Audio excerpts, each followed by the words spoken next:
Khatib Sulaiman lahir di Sumpur, Tanah Datar, Sumatera Barat, 1906, meninggal di Situjuah Limonagari, 50 Kota, Sumatera Barat, 15 Januari 1949, pada umur 43 tahun. Adalah seorang pejuang kemerdekaan Indonesia. Ia terlibat dalam perjuangan pemerintahan darurat Republik Indonesia, di bawah pimpinan Syafruddin Prawiranegara.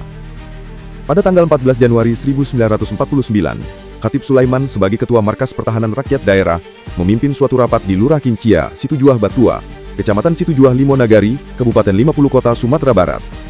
Rapat diikuti bupati militer dan beberapa pimpinan pejuang lainnya, serta puluhan orang pasukan pengawal. Hasil rapat, memutuskan kota Payakumbuh yang sedang dikuasai Belanda harus diserang dari segala arah, lalu mendudukinya untuk memperlihatkan kepada dunia, bahwa perjuangan rakyat Indonesia masih tetap ada.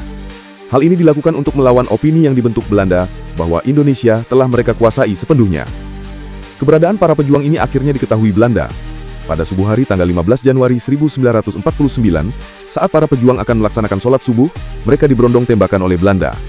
Khatib Sulaiman dan beberapa pimpinan perjuangan, beserta puluhan orang lainnya tewas seketika, di antaranya Arisun Sultan Alamsyah, Bupati Militer 50 Kota, Letkol Munir Latif, Mayor Zainuddin, Kapten Tantawi, Letu Ajinar, serta Letda Syamsul Bahri, serta 69 orang pasukan Barisan Pengawal Nagari dan Kota, atau BPNK. Peristiwa yang dikenal sebagai peristiwa Situjuah ini menjadi bagian tak terpisahkan dari perjalanan panjang perjuangan bangsa Indonesia dalam merebut kemerdekaan dari penjajahan bangsa asing yang telah berlangsung begitu lama. Sebagai bentuk penghargaan terhadap perjuangan dan kepahlawanannya, beberapa kota di Sumatera Barat menyandangkan nama Khatib Sulaiman sebagai nama jalan, seperti Jalan Khatib Sulaiman Padang, salah satu jalan utama di Kota Padang.